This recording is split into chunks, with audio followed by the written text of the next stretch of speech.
الحمد لله نحمده ونستعينه ونستغفره ونؤمن به ونتوكل عليه ونعوذ بالله من شرور أنفسنا ومن سيئات أعمالنا من يهده الله فلا مضل له ومن يضلل فلا هادي له ونشهد أن لا إله إلا الله وحده لا شريك له ونشهد أن سيدنا وحبيبنا وشفيعنا وسندنا محمدا عبده ورسوله صلى الله تعالى عليه وعلى آله وأصحابه وبارك وسلم تسليما كثيرا كثيرا.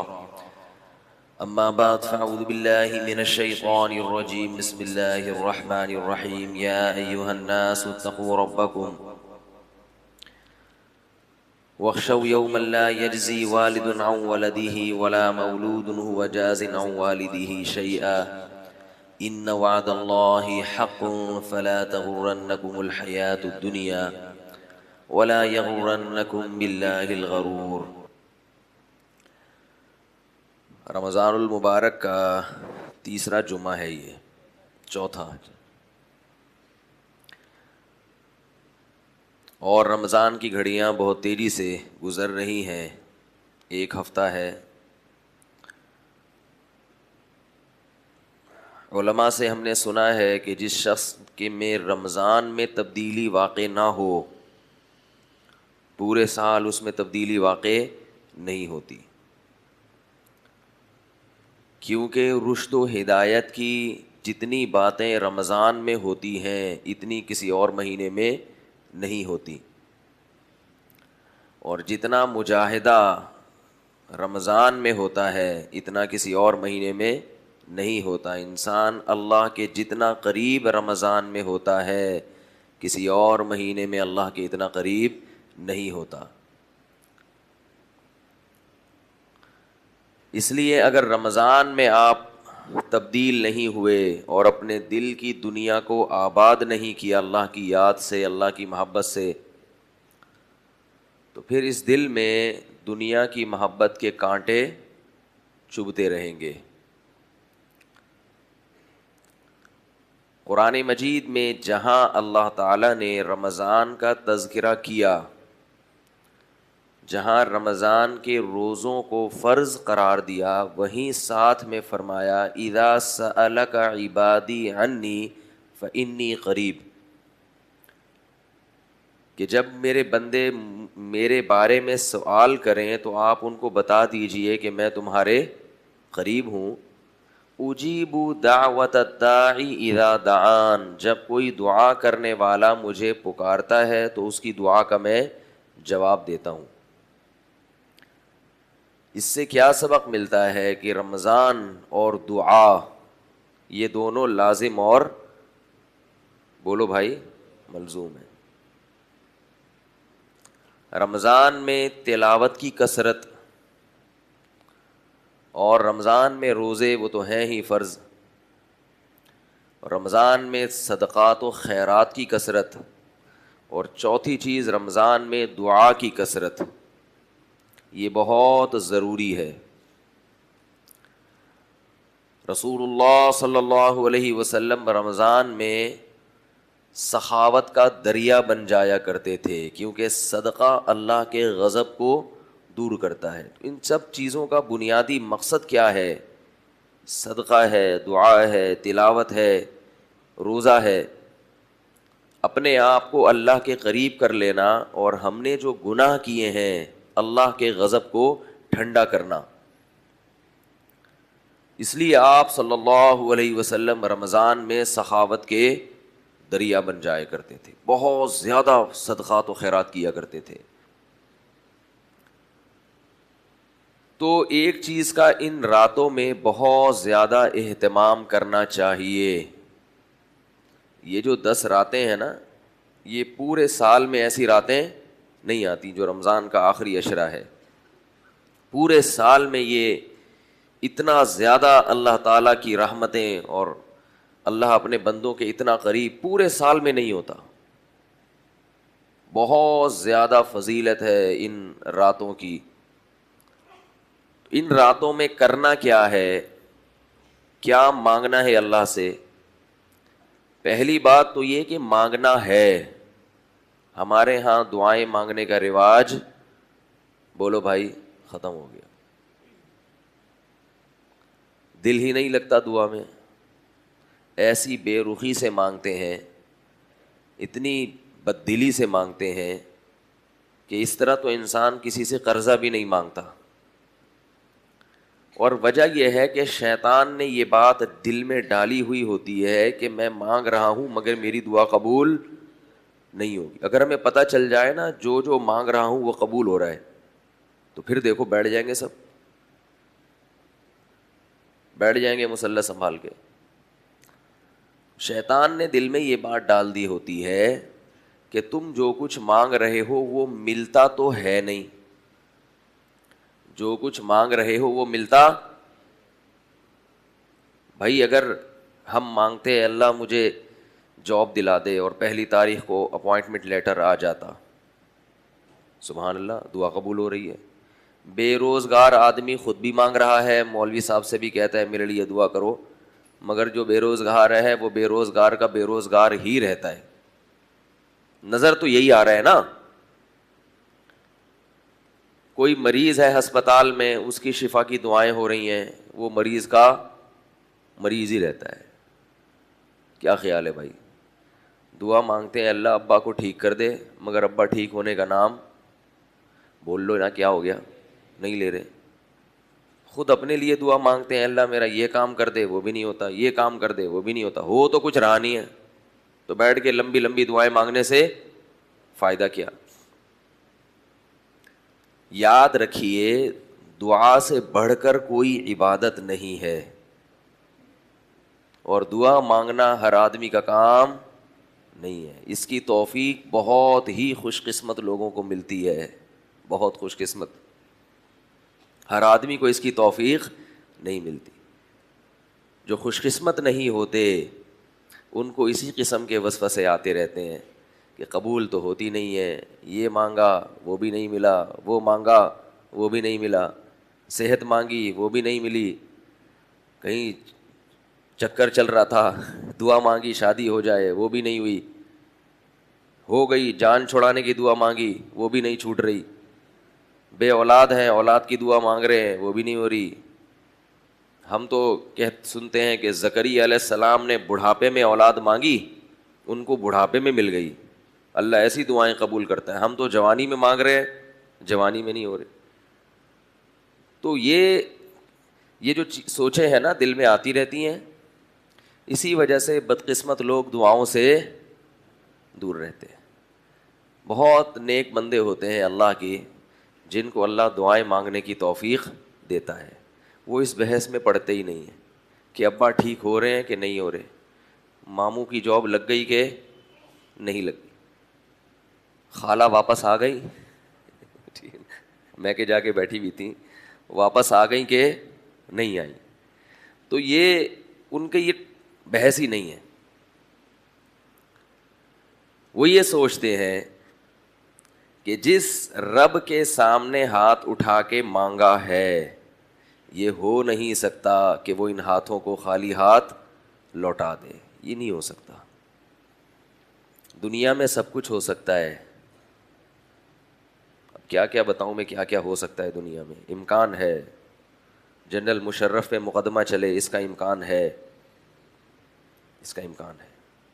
مولانا فضل الرحمان وزیر اعظم بن جائیں, اس کا امکان بھی ہے. الطاف بھائی واپس آ جائیں, اس کا امکان بھی ہے, کراچی آ جائیں واپس. بہت ساری چیزیں ہیں جو ناممکن نہیں ہیں, سمجھ رہے ہیں. لیکن میرے بھائی یہ بات ممکن نہیں ہے کہ آپ اللہ سے دعا مانگیں اور اللہ آپ کی دعا کو رد کر دے, بشرطے کہ آپ نے صحیح طرح سے مانگا ہو. یہ ہو نہیں سکتا کہ ہاتھ اٹھائے جائیں, اس کے سامنے گڑ گڑایا جائے اور وہ رد کر دے. باقی اللہ تعالیٰ جو دعا قبول کرتے ہیں وہ اللہ اپنے حساب سے کرتے ہیں, وہ ہمارے حساب سے نہیں کرتے. اگر ہمارے حساب سے کرنا شروع کر دیں تو نظام عالم خراب ہو جائے گا. ایک تو غیب پر ایمان ختم ہو جائے گا, غیب پر یقین وہ باقی نہیں رہے گا. اگر میں نے دعا مانگی کہ اللہ فلاں کو ٹھیک کر دے اور فوراً ٹھیک ہو گیا تو ہسپتال تو بند ہو جائیں گے نا بھائی ہسپتال تو بند ہو جائیں گے. ڈاکٹر سارے کیا ہو جائیں گے؟ بے روزگار. اور قبرستان میں مردے دفن ہونا بولو بھائی ختم. قبرستان میں کون جائے گا پھر؟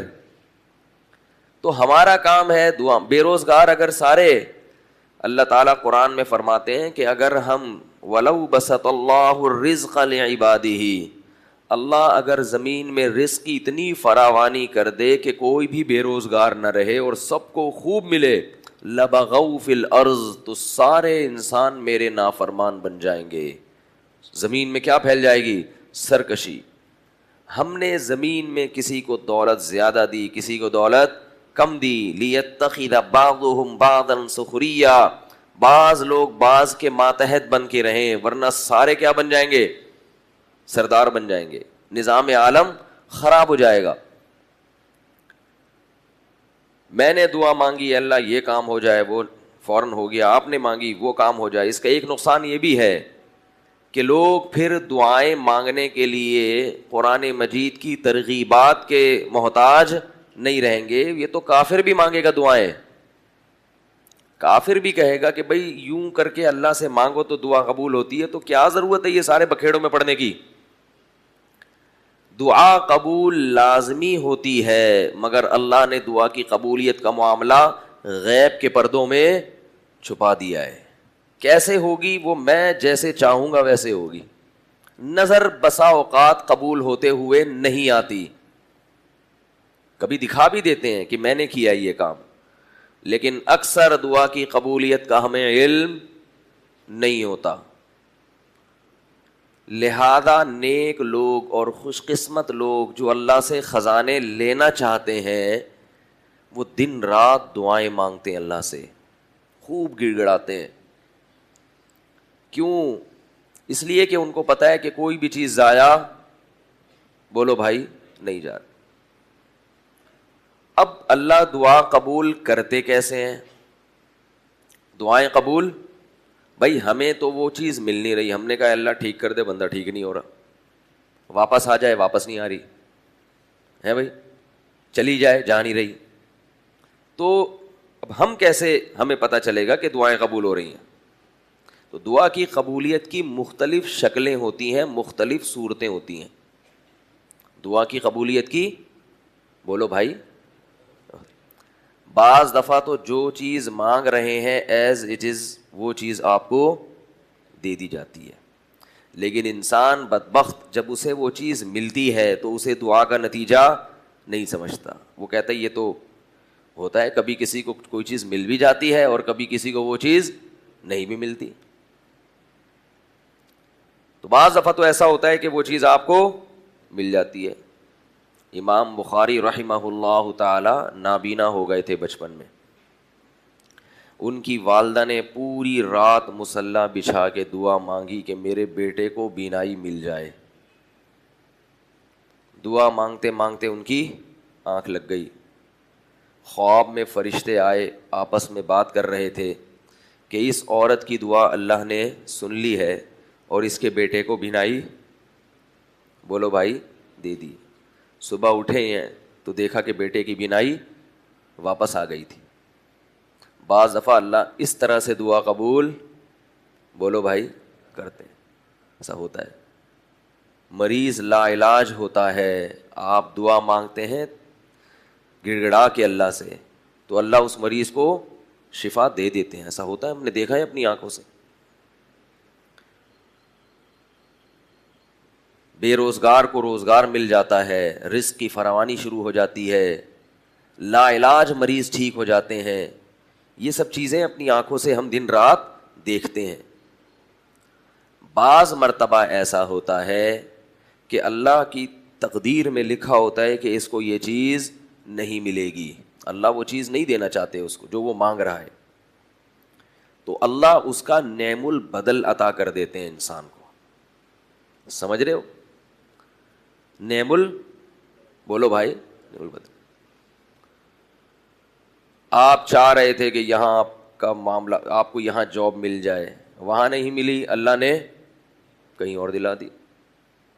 آپ کو تکلیف ہوتی ہے کہ یار یہ تو میں نے غلط ہو گیا, میں تو چاہ رہا تھا ادھر, یہاں میرے لیے مستقبل میں راہیں بہت ہیں. اللہ کو پتہ ہے یہاں نہیں ہے, وہاں تیرے لیے راہیں بہت ہیں. تو سمجھ رہے ہے کہ یہاں نقصان ہوگا لیکن یہاں کیا ہوگا.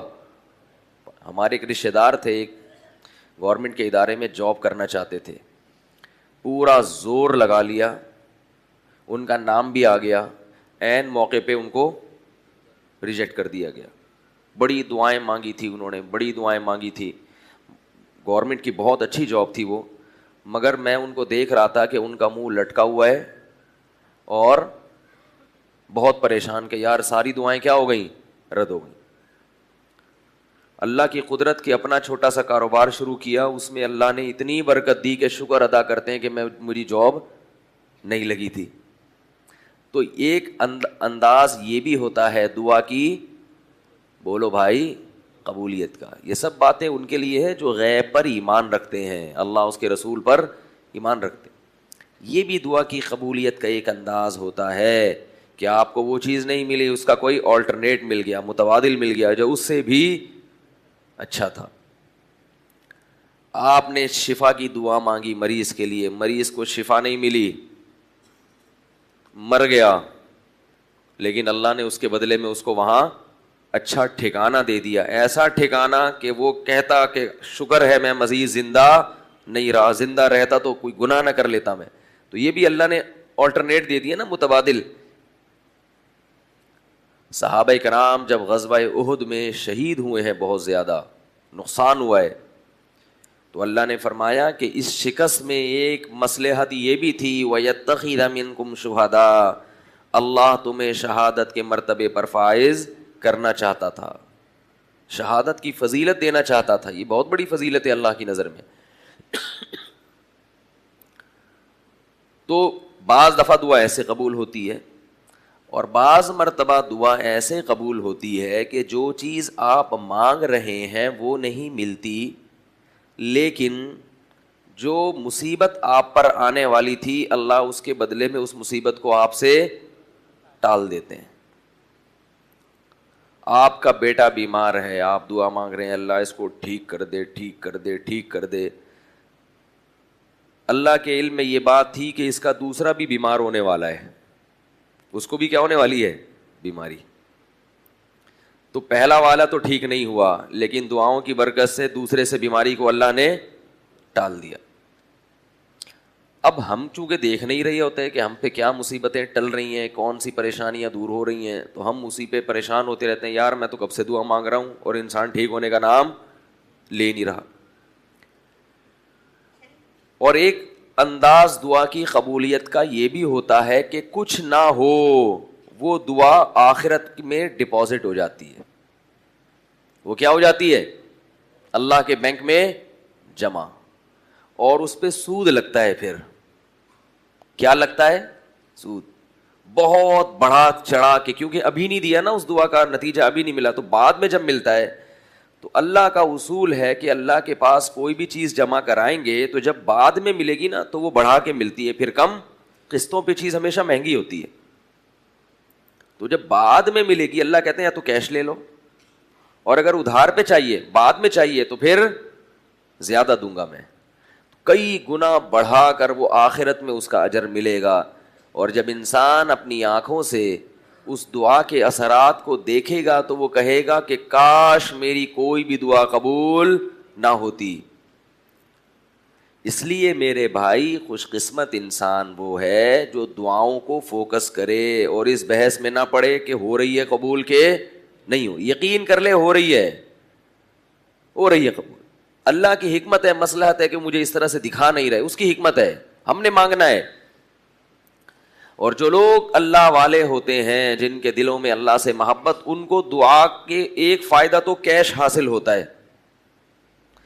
دعا میں اور کوئی فائدہ ہو یا نہ ہو, یہ فائدہ ان کو فوراً حاصل ہوتا ہے, وہ ہے دل کی تسلی. اپنی فائل کہاں داخل کر دی ہے, اللہ کی عدالت میں. کیس کی سماعت کیا ہو گئی ہے, شروع ہو گئی.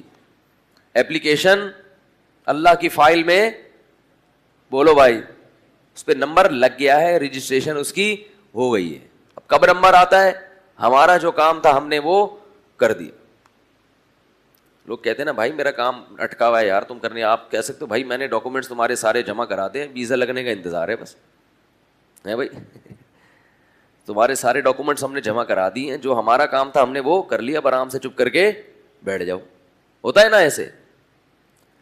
تو انہیں تسلی ہوتی ہے کہ احکم الحاکمین کے دفتر میں اپنی حاجت کی فائل ہم نے جمع, بولو بھائی, کرا دی ہے. ہمارا جو کام تھا وہ ہم نے کر لیا ہے. تو تسلی, یہ تسلی بہت بڑی چیز ہے. دنیا میں اگر کوئی چیز مارکیٹ سے شارٹ ہے تو وہ تسلی ہے. ہر آدمی اسٹریس میں ہے اور ڈپریشن کا مریض بنا ہوا ہے. سب کچھ ہو کے بھی پریشان ہے, پتہ نہیں کچھ ہو نہ جائے. ایسا خوف جس کی کوئی ریزن نہیں ہے, یعنی سب کچھ ہے مگر پھر بھی ڈر رہا ہے کہ کہیں کچھ ہو نہ جائے. جس شخص کا اللہ پر ایمان نہیں ہوتا, اللہ پہ اعتماد اور توکل نہیں ہوتا, سارے اسباب اور وسائل کے ہوتے ہوئے بھی خوف زدہ ہوتا ہے. اور جس کا اللہ پر ایمان ہوتا ہے, کچھ نہ ہوتے ہوئے بھی اس کو ایک تسلی ہوتی ہے. یعقوب علیہ السلام کی مثال ہمارے سامنے ہے. بیٹا گم گیا, دعائیں مانگتے رہے ساری زندگی, مانگتے رہے, ایک دفعہ بھی مایوس نہیں ہوئے, ذرہ برابری بھی مایوسی نہیں. حضرت زکریا علیہ السلام کو جو بڑھاپے میں اولاد ملی ہے, تو کیا آپ یہ سمجھتے ہیں کہ انہوں نے بڑھاپے میں دعا مانگی تھی صرف؟ ظاہر ہے وہ تو ساری زندگی مانگتے رہے ہوں گے نا بھائی. زکریا علیہ السلام کو اولاد کی خواہش تو اسی وقت سے تھی جب سے ان کی شادی ہوئی تھی, اسی وقت سے اولاد مانگ رہے تھے کہ مجھے اولاد چاہیے, مجھے اولاد چاہیے, میرا والی وارث چاہیے, میرا والی وارث چاہیے. لیکن پوری زندگی دعا قبول نہیں ہوئی, مگر آپ مایوس نہیں ہوئے.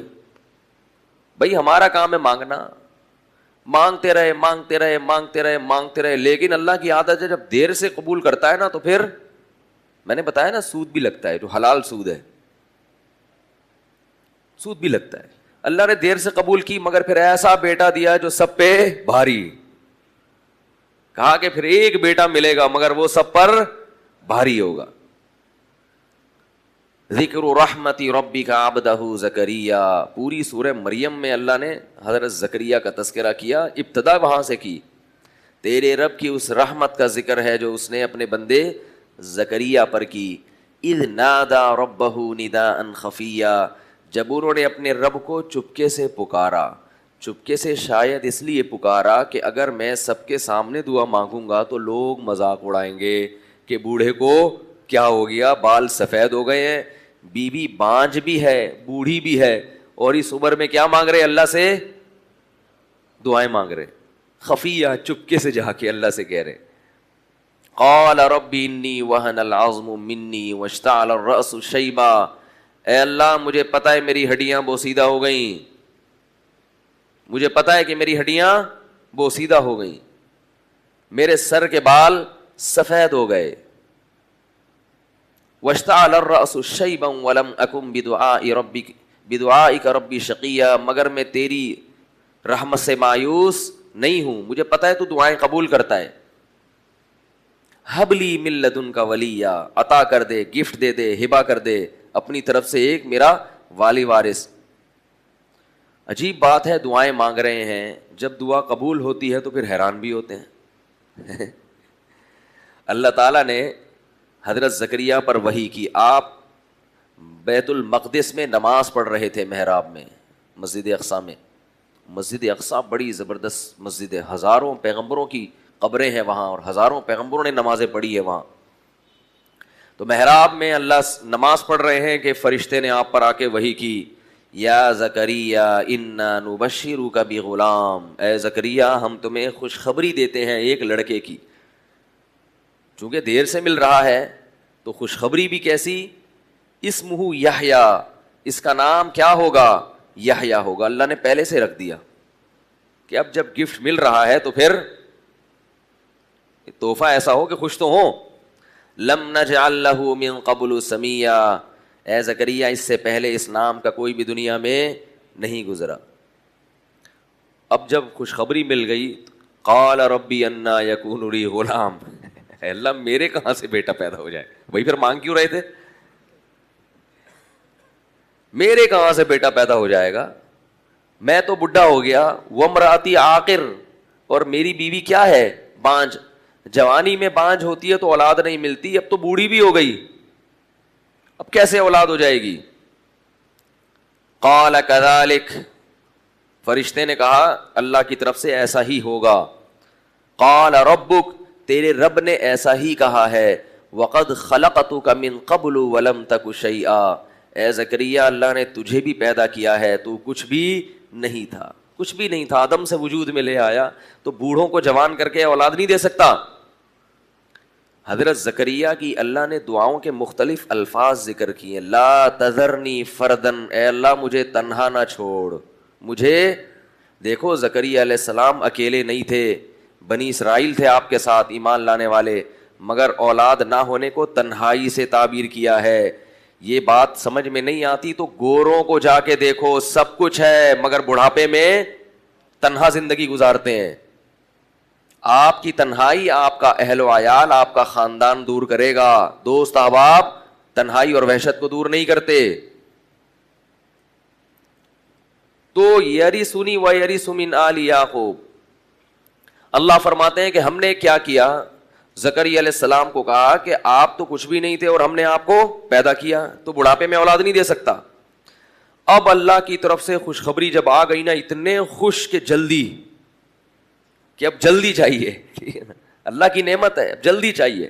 اب پتہ چل جائے، اس زمانے میں حمل کے علامات مشکل ہوتی تھیں کہ پتہ چل جائے کہ حمل ٹھہر گیا ہے.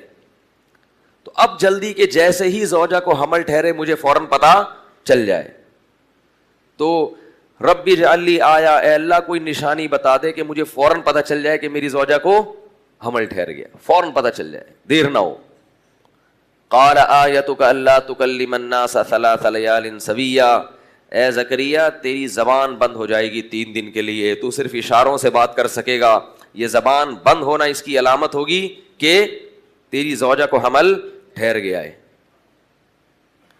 اللہ نے سورہ انبیاء میں فرمایا کہ ہم نے ان کی زوجہ کو بھی صحت دی اور اولاد دی. کیوں؟ بڑے اہم الفاظ ہیں. فرمایا اس بڑھاپے میں زکریا اور اس کی بیوی کے ساتھ رحمت کا یہ معاملہ کہ اسباب ایک طرف، ان تمام اسباب کو اللہ نے فیل کر دیا. یہ معاملہ کیوں کیا؟ کانوا یسارعون فی الخیرات، یہ دونوں نیکیوں میں بڑھ چڑھ کے آگے بڑھا کرتے تھے، شوہر بھی اور بیوی بھی. یہ سارعون کا معنی مقابلہ ہوتا تھا. شوہر چاہتا تھا کہ میری نیکیاں زیادہ ہوں، بیوی چاہتی تھی کہ، تو اللہ تعالیٰ پھر ان کی دعاؤں کو قبول کرتے ہیں اور ایسے ایسی نعمتیں ان کے ساتھ کرتے ہیں جو عام لوگوں کے ساتھ نہیں ہوتی، اور ان کو نیک اولادیں دے کر نوازتے بھی ہیں. آج اللہ کے لیے ہم کچھ بھی کرنے کے لیے تیار نہیں ہیں اور اللہ سے اپنی ساری باتیں منوانا چاہتے ہیں. سارے کام اللہ ہمارے کر دے، ہم اللہ کے لیے بولو بھائی کچھ بھی نہ کریں. ایسا نہیں ہوگا بھائی. اللہ کو قربانی دینے والوں کی ادائیں پسند ہیں. تو زکریا علیہ السلام کو بڑھاپے میں اولاد کی خوشخبری ملی تو اللہ فرماتے ہیں یا یحییٰ خذ الکتاب بقوہ وآتیناہ الحکم صبیا. قرآن کا انداز ہے، یہ نہیں کہا قرآن نے کہ پھر بیٹا پیدا ہو گیا، پھر بڑا ہوا، پھر یہ ہوا. نہ، اے یحییٰ اس کتاب کو مضبوطی سے تھام لے. وآتیناہ الحکم صبیا، فرمایا ہم نے ان کو بچپن میں ہی نبوت عطا کر دی. عیسیٰ علیہ السلام اور یحییٰ علیہ السلام یہ 2 پیغمبر ہیں جن کو نبوت بچپن میں ملی ہے. تو دیکھو بھائی میں جلدی سے بات کو سمیٹتا ہوں کہ دعائیں مانگنے میں بخل سے کام نہیں لے. اب دعاؤں میں ہو کیا رہا ہے؟ اجتماعی دعاؤں کو زیادہ فوکس کیا جا رہا ہے، انفرادی پر زور. اجتماعی بھی جائز ہیں دعا سکھانے کے لیے. کبھی کبھار امام صاحب کو چاہیے کہ اجتماعی دعا کرائے تاکہ لوگوں کو دعا کے بول یاد ہوں. دعا کرنا ہے یہ بھی ٹھیک ہے، ضروری ہے، لیکن دعا میں اصل کیا ہے؟ انفرادی.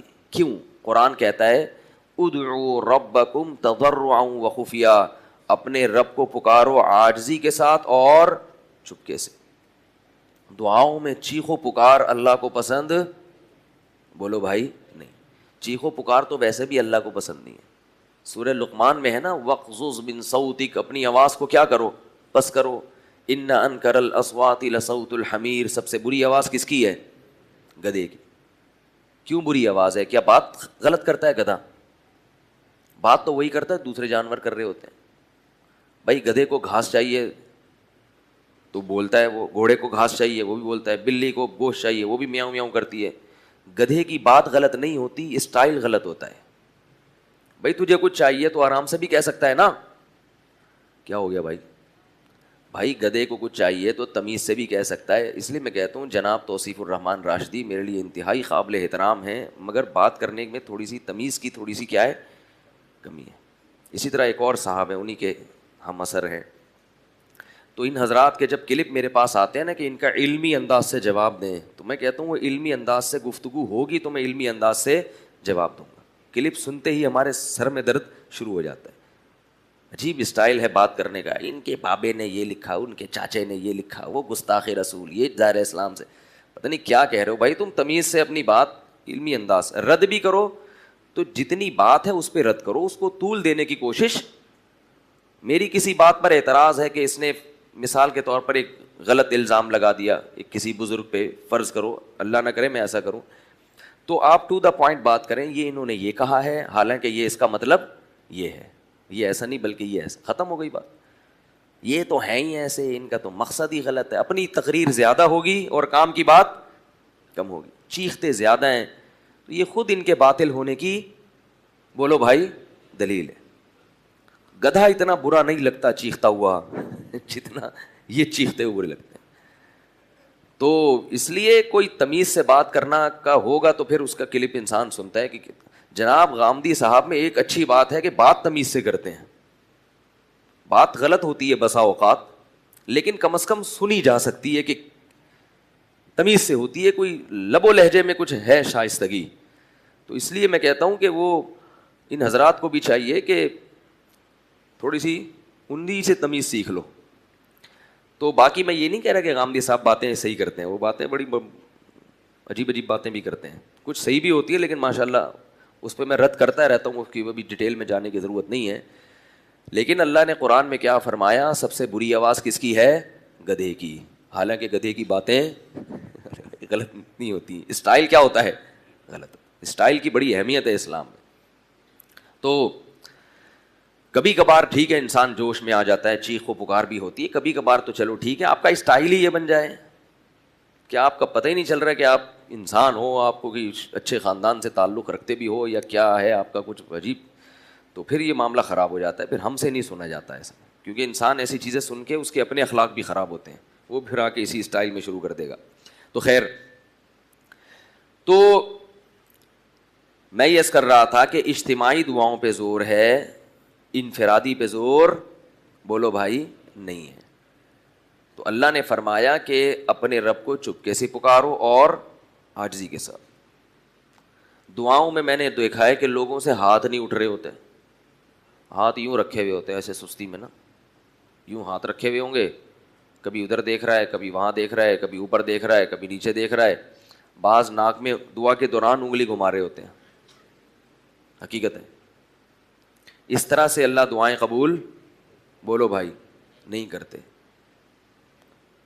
بعض نے منہ پہ ہاتھ رکھا ہوا ہوتا ہے، تو نہیں یوں کر کے اب شرم سے شاید منہ چھپا رہے ہوتے ہیں، کیا کر رہے ہوتے ہیں. تو اس لیے دعا جب مانگیں تو ہاتھ بولو بھائی ایسے کر، اس میں کچھ نہیں ہوگا. کوئی تھک گئے تو تھوڑی دیر کے لیے رکھ لیں پھر اٹھا لیں. دوسری بات یہ کہ دعا مانگنی کیا ہے، کس چیز کو فوکس کرنا ہے دعا میں. سب سے پہلے دعا میں اللہ کی حمد و ثنا کرنی چاہیے، پھر رسول اللہ صلی اللہ علیہ وسلم پر درود بھیجنا چاہیے آپ کے احسانات کو یاد کر کے. اس کے بعد جو چیز سب سے زیادہ ضروری ہے وہ سب سے پہلے مانگنی چاہیے. بھائی آپ ایک بہت بڑے بادشاہ کے دربار میں گئے، آپ کو پتہ ہے کہ یہ مجھے ہیرے جواہرات کی بوریاں دے سکتا ہے، اور آپ اس سے جا کے پان مانگ رہے ہو، گٹکا مانگ رہے ہو، تو وہ کہے گا کہ بھائی تو میرے پاس آیا ہے کوئی اچھی چیز مانگ لے. جب اچھی چیزیں اعلیٰ چیزیں ختم ہو جائیں تو پھر گٹکے پہ بھی آ جائیں گے, نسوار کی ڈبیاں بھی دے دیں گے تجھے. ابھی تو جو بڑی بڑی چیزیں ہیں پہلے وہ تو مانگ. ہمارے ہاں دعائیں شروع کس سے ہوتی ہیں؟ اللہ جاب دلا دے, اللہ بیماری کو ٹھیک کر دے, اللہ. یہ جاب مل بھی گئی تو مرو گے تو ختم ہو جائے گی. بیماری سے شفا مل گئی تو بھی ہمیشہ کے لیے نہیں ملے گی, بڑھاپا آئے گا پھر بیمار ہو کے مر جاؤ گے. یہ دنیا کی نعمتیں ہیں, یہ مل بھی گئیں تو دوبارہ پھر چھنیں گی, ہمیشہ کے لیے کسی کو نہیں ملیں گی. اصل گھر ہے آخرت, جہاں ہمیشہ ہمیشہ کے لیے رہنا ہے. تو آخرت کو زیادہ مانگنا چاہیے کہ اے اللہ مجھے کیا چاہیے, بولو بھائی. آخرت پہلے ہے, دنیا بعد میں, اس کی اہمیت زیادہ ہونی چاہیے. حدیث میں ہمیں دعا سکھائی ہے, لا تجعل مصیبتنا فی دیننا, اے اللہ اگر ہماری قسمت میں کوئی مصیبت لکھی ہوئی ہے تو ہمارے دین کو اس سے بچا کے رکھنا. نہیں یاری بات, یعنی اللہ اصل تو یہ کہ ہر مصیبت سے ہمیں بچا, لیکن اگر مصیبت آنی ہی ہے, لکھ دیا ہے تو نے, تو ہمارا دین اس سے محفوظ. دنیا کی طرف پھیر دینا, دنیا کا نقصان کر دینا مگر آخرت کا نقصان نہ کرنا, کیونکہ دنیا کے نقصان کی تلافی ہوگی, آخرت کے نقصان کی تلافی نہیں ہو سکتی. صحابہ کرام کی دعائیں کیا ہوتی تھی جو نبی کے پاس آ کے دعائیں منگواتے تھے؟ آج کل لوگ پتہ ہے کیا دعا منگواتے ہیں؟ سب سے زیادہ جو میرے پاس میسیجز آتے ہیں نا کہ بہت ہی زیادہ ضروری کام ہے مفتی صاحب سے, ایسے میسیجز آئے ہوئے ہوتے ہیں کہ اگر میں نے اس کا فون نہیں اٹھایا تو یہ مر جائے گا, بلڈنگ سے چھلانگ لگا دے گا. یہ جو میں اتنا زیادہ ان چیزوں پہ بولتا ہوں نا شادیوں وانی پہ, یہ انہی کی وجہ سے بولتا ہوں. میں نوجوانوں میں چل کیا رہا ہے, بہت زیادہ ضروری کام ہے حضرت, فون نہیں اٹھایا تو مر جاؤں گا. مفتی کس بات کے ہو, ایسے تانے. تو مجھے یہ ہوتا ہے کہ پتہ نہیں کوئی مر رہا ہوگا, ابھی اس نے وصیت کرنی ہے, تو میں بعض دفعہ کال بیک کر لیتا ہوں. کیس یہی نکلتا ہے, سیٹنگ چل رہی ہے. حقیقت بتا رہا ہوں, ابا مان نہیں رہے, ابا نے بھی انکار کر دیا, ماں بھی نہیں مان رہی, اور میرے بھی ابا نہیں مان رہے, میری بھی اماں نہیں مان رہی, اور اب تو لڑکی نے بھی انکار کر دیا. میں مشورہ لینا چاہتا ہوں آپ سے, کیا کروں.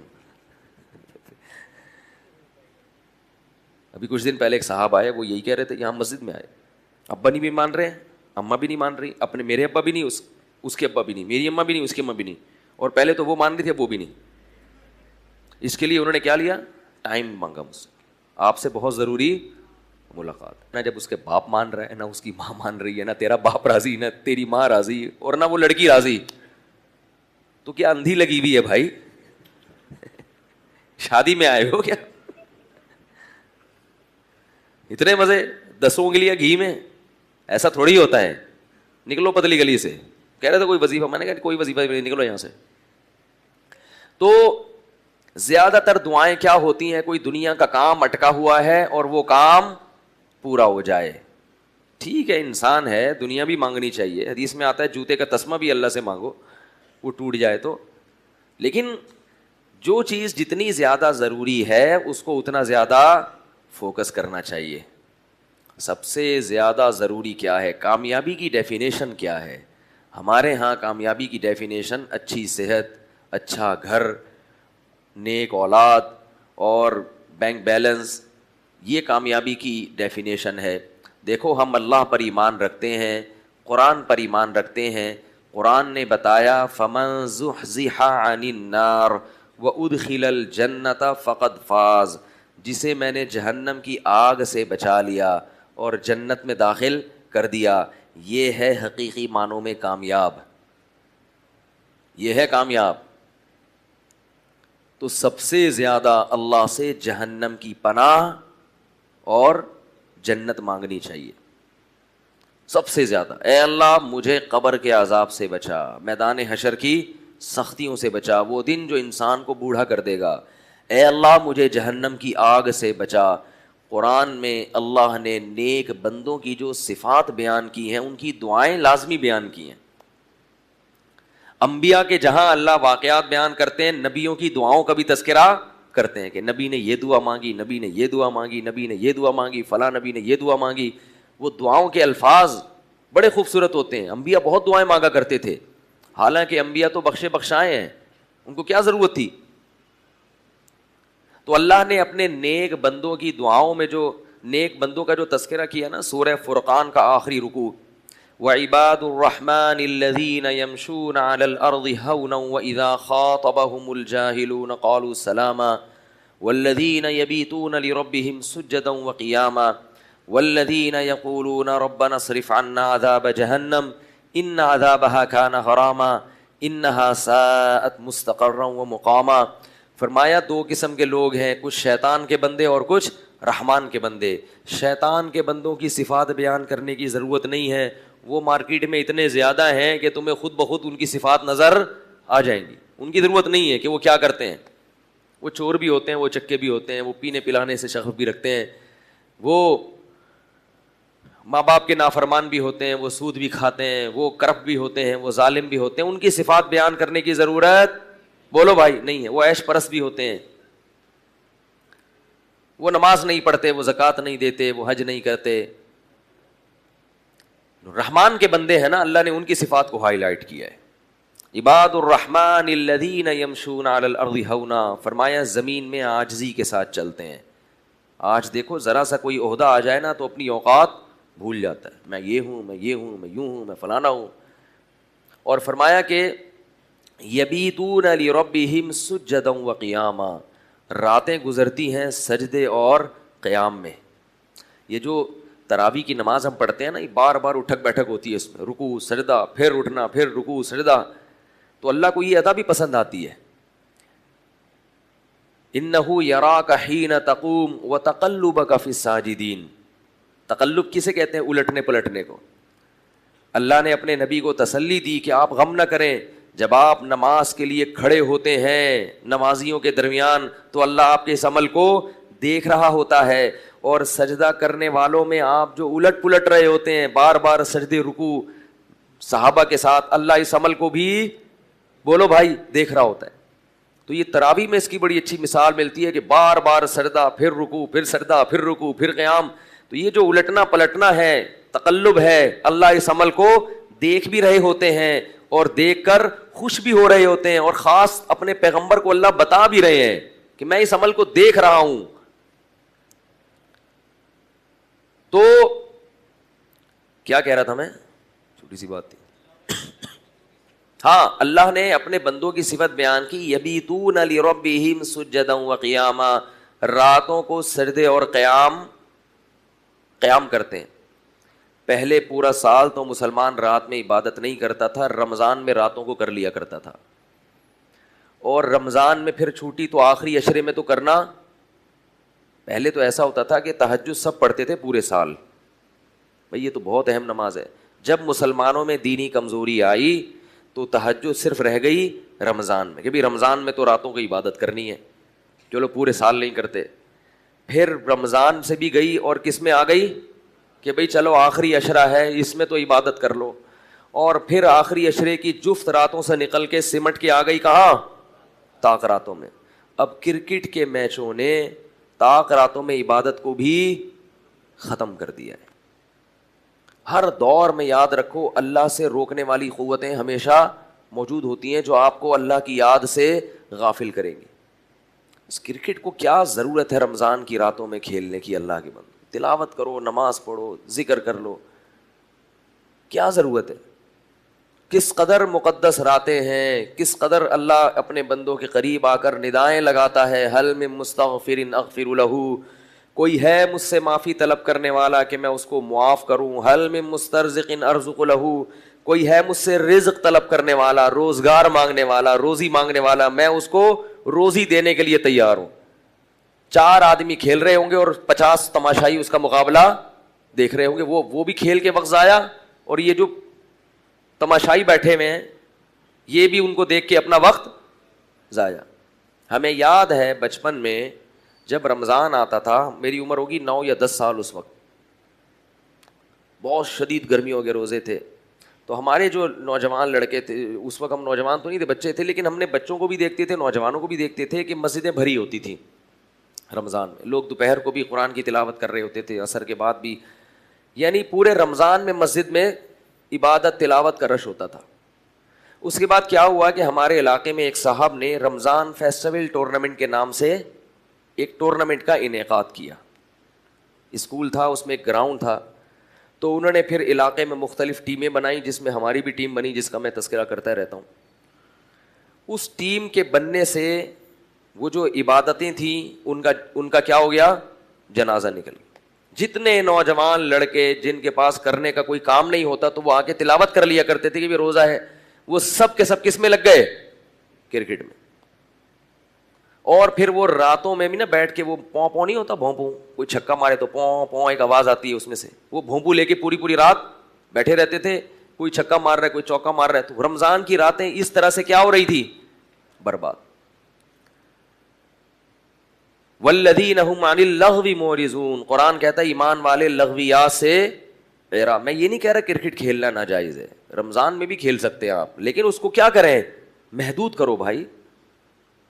اس طرح, اور جو کھیل رہا ہے وہ کھیل کر دوسروں کی توجہ بھی اپنی طرف مرکوز کر رہا ہے, وہ ان کو بھی اللہ کی یاد سے غافل کر رہا ہے. یاد رکھو یہ زندگی رکنے والی نہیں ہے, یہ پاس ہونے والی ہے.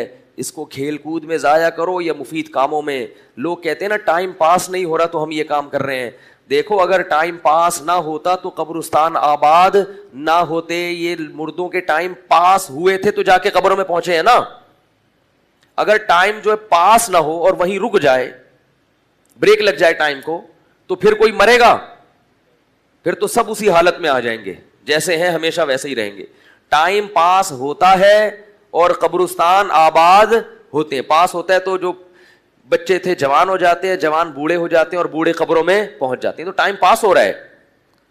تو ٹائم پاس تو ہوگا چاہے آپ فلمیں دیکھیں, چاہے ڈرامے دیکھیں, چاہے نہیں دیکھیں.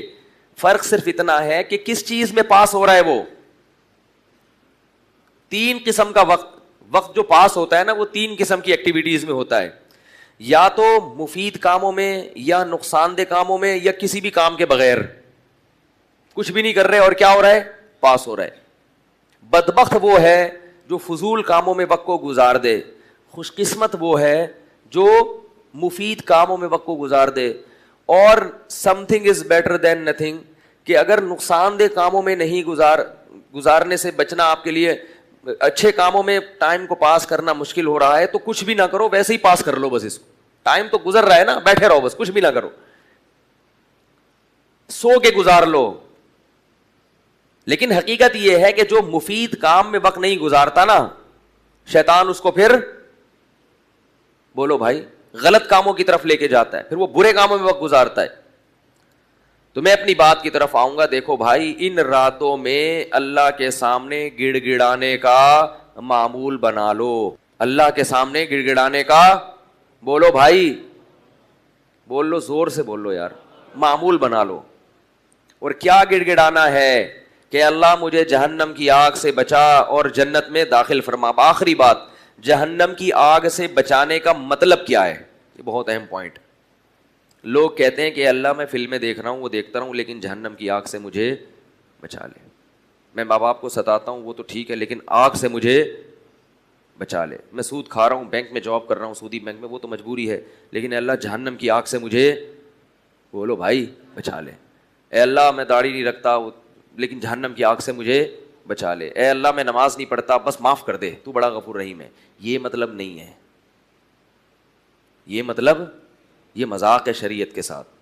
کیونکہ اللہ نے گناہوں پر جہنم کا وعدہ کیا اور نیک اعمال پر جنت کا. تو جب جنت مانگی جاتی ہے جنت والے اعمال کے ساتھ,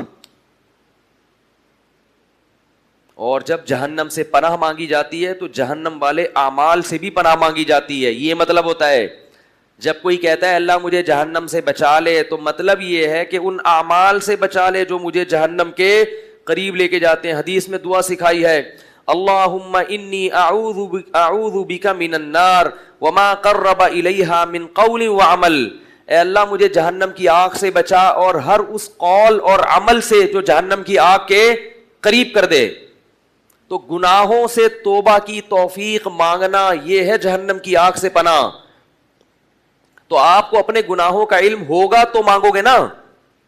پتہ ہی نہیں ہے, محاسبہ ہی نہیں ہے, مراقبہ ہی نہیں ہے. مراقبہ وہ والے نہیں جو ٹی وی میں ہو رہے ہیں, مراقبے سینٹر, مراقبے کا معنی اپنا احتساب کرے انسان بیٹھ کے, سوچے کہ کل قیامت آئے گی, تو سوچتے ہی نہیں ہے, تو بھائی کہاں سے جہنم کی آگ سے بچت ہوگی. کلن اخذنا بذنبہ, اللہ فرماتے ہیں ہر قوم کو ہم نے اس کے گناہ پہ پکڑا ہے, ہر قوم کو گناہوں پہ اللہ کا عذاب آتا ہے. گناہ کر کے اللہ سے رحمت کی امیدیں لگانا پرلے درجے کی حماقت اور بے وقوفی ہے.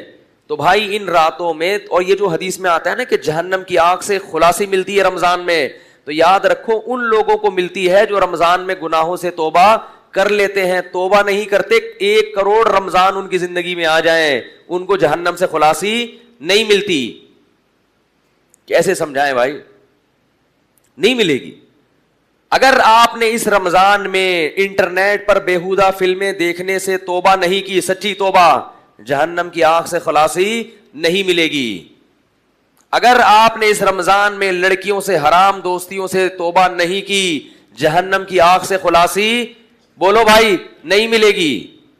اگر آپ نے بوڑھے ماں باپ کے سامنے اپنے لہجے کو سخت کرنے سے توبہ نہیں کی, جہنم سے خلاصی نہیں ملے گی. زنا سے, شراب سے, جوے سے, جوا بہت کھیلا جا رہا ہے, اسنوکر جو کھیلے جاتے ہیں نا ان میں جوا بہت کھیلا جا رہا ہے.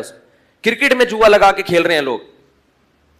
انما الخمر والمیسر والانصاب والازلام رجس, اللہ نے فرمایا یہ رجس ہے, جوا اور شراب شیطانی عمل ہے, چھوڑ دو اس کو. کھیل رہے ہیں صبح شام. اگر جوے سے سٹے سے توبہ نہیں کی تو جہنم سے خلاصی بولو بھائی. اگر داڑھی کاٹنے سے توبہ نہیں کی تو بھی جہنم میں جانے کا خطرہ بول لو نا یار موجود ہے. اگر وراثت بہنوں کے حوالے نہیں کی تو 100 رمضان آپ کی زندگی میں آ جائیں, جہنم کی آگ سے خلاصی بولو بھائی نہیں ملے گی. بہنوں کی وراثت سے حج نہ کیا کرو اللہ کا واسطہ. حج فرض ہے اور اب تک نہیں کیا تو جہنم کی آگ سے خلاصی. لوگ کہتے ہیں رمضان میں مر گیا, شوال میں مر گیا, سیدھا جنت میں. ایسا نہیں ہوتا بھائی. الحمد سے لے کے والناس تک جو پورا قرآن ہے نا, اس میں اللہ نے اتنے سارے احکام دیے. وہ اس لیے دیے کہ یہ وہ احکام ہیں, ان کو فالو کرو گے تو جنت میں جاؤ گے, نہیں کرو گے تو کہاں جاؤ گے. اگر یہ سب احکام فضول ہوتے تو اللہ فرما دیتے الحمدللہ رب العالمین من مات فی رمضان فہو فی الجنہ. سورہ فاتحہ یہاں سے شروع ہوتی, تمام تعریفیں اللہ کے لیے. جو رمضان میں مرا وہ کہاں گیا, جنت. بس صدق اللہ العظیم. رکوع کرو. اب ہر آدمی کوشش کرے کس کب مرنے کی, رمضان میں مرنے کی. ختم ہو گئی بات. ایسا نہیں ہوتا بھائی. اللہ کسی کو بخشنا چاہے تو کوئی پابندی نہیں ہے, لیکن قانون یہ ہے, اور اللہ نے دکھایا بھی ہے کہ ایسا ہوگا. بہت سو کو دکھایا ہے, بہت امتوں کو تباہ کیا ہے کہ مجھے گناہ پسند نہیں ہے. تو اللہ ہم سب کو اس رمضان میں, اور خواتین خاص طور پر بے پردگی سے توبہ نہیں کریں گی. کتنے باریک لباس ہوتے چلے جا رہے ہیں خواتین کے, جو مردوں کے بے شرم ہونے کی دلیل ہے. اتنے باریک. ایک پٹھان کا واقعہ ہے نا, اس کے پاس ایک خاتون گئی دکان سے کپڑا لینے کے لیے کہ یہ تھوڑا سا مجھے شلوار کا کپڑا چاہیے. اس نے دے دیا. اس نے کہا تھوڑا اور باریک چاہیے. شلوار کا کپڑا کیسا ہے, باریک. اس نے اور دے دیا, کہ نہیں تھوڑا اور. تو اس نے کہا اسی میں سب نظر آ جائے گا, اس سے زیادہ باریک کی. اپنا جسم دکھانا چاہتی ہیں. کیسے بےہودہ لباس آ رہے ہیں, اچھی بڑی بڑی داڑیاں ہیں, پگڑیاں ہیں, تبلیغ میں بھی وقت لگ رہا ہے, حج بھی ہو رہے ہیں, عمرے بھی ہو رہے ہیں. بیٹیوں کا لباس دیکھو تو انسان زمین میں گڑ جاتا ہے شرم سے. اپنی بیٹی کو یہ کیوں پہنایا ہوا ہے آپ نے بھائی؟ پوری آستین کیوں نہیں پہنا دیتے بچی کو اپنی؟ پورے کپڑے کیوں نہیں پہنا دیتے بچی کو؟ جو آدمی پورے کپڑے نہیں پہنا سکتا وہ جنت میں جانے کے خواب بولو بھائی چھوڑ دے. کچھ بھی کر لو, 100 حج کر لو, 100 عمرے کر لو, الٹے لٹک کے 27ویں رات میں رو رو کے کارپٹ کو بھگو دو. جنت میں یہ دین ہے, مذاق نہیں ہے. قانون کو فالو کرنا پڑے گا. کپڑے تو پورے پہنا دو اللہ کے بندو اپنی بیٹیوں کو. ان کو سمجھاؤ کہ بیگم کپڑے پورے پہنے گی, یہ میرا گھر ہے, تمہارے باپ سے جہیز میں نہیں ملا مجھے. ٹھیک ہے بیگم کو محبت دیں, میں بار بار کہتا ہوں عورت سے محبت کریں, اس کے خرچے اٹھائیں, لیکن اس کو باپ. میں اس لیے کہہ رہا ہوں کہ یہاں اکثر بیویاں رکاوٹ بنتی ہیں, کہتی نہیں ہماری بچی ماڈرن نظر آئے, تھوڑی سی ٹانگیں کھلی بھی ہوں اور یہ پہنے میں تھوڑی سی کیا لگے گی, ہم پڑھے لکھے لوگ ہیں. پورے کپڑے پہنے گی تو لوگ سمجھیں گے پتہ نہیں کوئی ندی نالے سے اٹھا کے لائے تھے اس کو. غیرت دکھاؤ, غیرت. بعض عورتیں اچھی ہوتی ہیں مردوں کی نسبت, مرد نہیں پہننے دیتا, عورت غیرت دکھاتی ہے, لیکن اکثر یہاں معاملے میں خواتین رکاوٹ ڈالتی ہیں, کیونکہ اللہ نے ہر ایک کو, عورت میں اللہ نے حیا زیادہ رکھی ہے مگر غیرت اللہ نے مرد میں زیادہ رکھی. اس لیے میں مردوں کو کہہ رہا ہوں کہ تمہاری بیٹی ہے, تم پورے کپڑے کیوں نہیں پہناتے اس کو؟ بازار میں کپڑے ہی شارٹ ہیں لڑکیوں کے پورے. ہم جاتے ہیں نا کبھی اپنی بچیوں کے لیے کپڑے خریدنے, چھوٹی بچیوں کی فل آستین کے کپڑے ہی نہیں مل رہے ہوتے. میں کہتا ہوں یار کوئی دنیا میں کیا نمازی لوگ ختم ہو گئے ہیں, فل آستین کے کپڑے نہیں ملتے, اتنی مصیبت ہو جاتی ہے. اور یہی حال مکہ مدینہ کا بھی ہے. سعودی عرب سے ہمارے ایک دوست ہماری بھتیجی کے لیے کچھ کپڑے لے گفٹ میں لانا چاہتے تھے, کہتے ہیں پوری مارکیٹیں تلاش کر لی, کوئی شلوار قمیض نہیں ملی. مکہ مدینہ میں پینٹیں بک رہی ہیں لڑکیوں کے لیے, پتلونیں بک رہی ہیں. عربوں کا کلچر واٹ لگ گئی ہے, اس کلچر کو فالو مت کرو. یہ وہ اسلام کا کلچر نہیں ہے جس پہ عرب لوگ چل رہے ہیں. ان کی جو عورتوں کے بےہودہ لباس, ہاں علماء صلحاء ایسا نہیں کرتے, ہم مانتے ہیں, لیکن جو عرب کی عوام ہے عیاشی کی وجہ سے ان کی عورتوں کا لباس بےہودہ بن چکا ہے. ہماری خواتین بھی اسی لباس کو فالو کر رہی ہیں. تو میرے بھائی جنت میں جانے کے خواب بولو بھائی چھوڑ دو. نامحرم کے سامنے آپ کو اپنے جسم کو چھپانا پڑے گا. اور اپنی بیٹیوں کو, ہاں بیٹی بالغ ہو گئی, کنٹرول سے باہر ہو گئی, کسی کی بیٹی بے پردہ گھوم رہی ہو, میں اس سے بدگمان نہیں ہوتا. ہو سکتا ہے کہ باپ نے محنت کی ہو اور بیٹی نے اس کو قبول نہ کیا ہو, باغی ہو گئی ہو, باغی بھی ہو جاتی ہیں. لیکن نابالغ بچی بہرحال آپ کے کنٹرول میں, جب تک 13 سال کی ہے تو اس وقت تک تو آپ کے کنٹرول میں ہے نا وہ. پھر بھی اگر میرے بھائی آپ کے کنٹرول میں نہیں ہے اور آپ کہتے ہیں میں بیگم کے سامنے عاجز ہوں, تو ایسا کرو کہ آپ چوڑیاں پہن کے بیگم بن جاؤ اور بیگم کو کیا کر دو, شوہر کا خطاب دے دو. کیونکہ آپ کما کما کے کھلا بھی رہے ہو اور اتنی بھی نہیں گھر میں چلا سکتے کہ اپنی بچوں کو آپ دوپٹہ اڑوا دو, تو آپ کو بیگم ہونا چاہیے. شناختی کارڈ میں نام چینج کروا لو اس کا, پہلے اپنا بولو بھائی بعد میں. اور جب وہ مرے تو 4 مہینے 10 دن کی عدت گزاریں آپ, اور اپنے نام کے ساتھ بیوہ لگا دیں. یہ کیا بات ہے, آدھا آدمی آدھا عورت, تو پھر پورے بنو, ایک طرف ہو جاؤ. یہ درمیان والی چیز صحیح نہیں ہوتی. اللہ ہم سب کو گناہوں سے بچنے کی توفیق عطا فرمائے. سبحانک اللہم و بحمدک نشہد ان لا الہ الا انت نستغفرک و نتوب الیک.